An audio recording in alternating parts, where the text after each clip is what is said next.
So let us start solving the problem. Let us calculate gross profit first.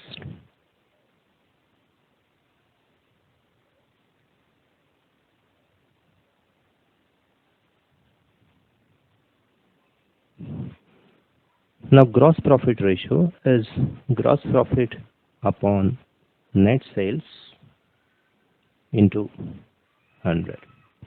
Now the gross profit is given in the problem, which is 4,40,000, and the sales value given is 9,50,000.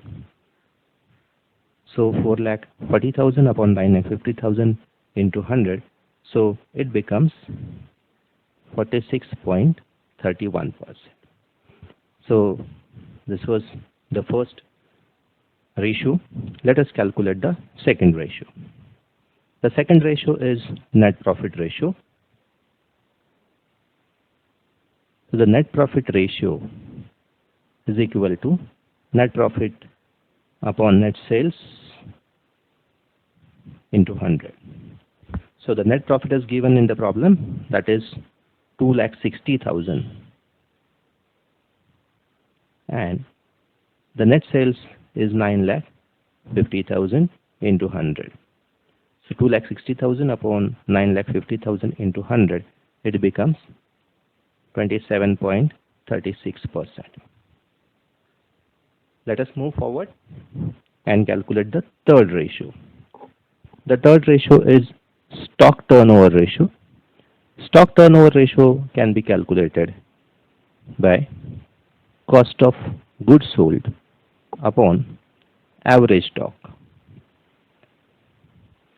Now cost of goods sold is sales minus gross profit, and average stock can be calculated as opening stock plus closing stock upon 2. Now let us calculate one by one. Cost of goods sold. Cost of goods sold, that is sales minus gross profit. So that is sales 9,50,000 minus 4,40,000. So cost of goods sold becomes 5,10,000. Now average stock is equal to opening stock plus closing stock upon 2. Now opening stock that is given in the problem is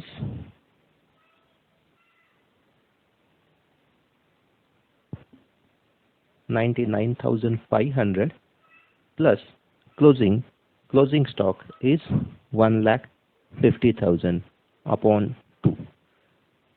So the total or average becomes 1,24,750. Now let us calculate stock turnover ratio. So the STR is equal to again cost of goods sold upon average stock. So the cost of goods sold that we have calculated is 5,10,000, and the average stock is 1,24,750. So that becomes 4.08 times. Let us move forward and calculate the next ratio, that is current ratio. Now current ratio is equal to current asset upon current liabilities. In this problem, the current assets are stock, debtors, cash, and bills receivable. Current liabilities, there are two current liabilities, other current liabilities plus bills payable.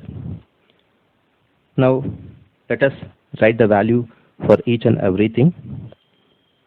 Stock is 1,50,000, debtors 45,000, cash 60,000, and bills receivable 1,05,000. upon other current liabilities 90,000 plus 40,000 bills payable. So the total of current asset is 3,60,000 and total of current liabilities is 1,30,000.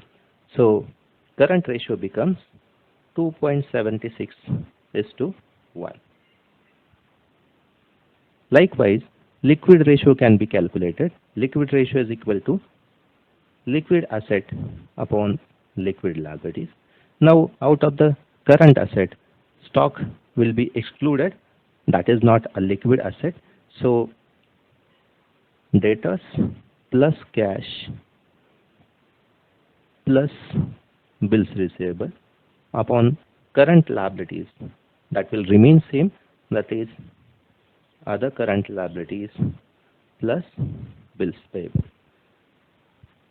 Now, out of the above amount 3,60,000, the value of stock is 1,50,000. So if we remove 1,50,000 from 3,60,000, that becomes 2,10,000.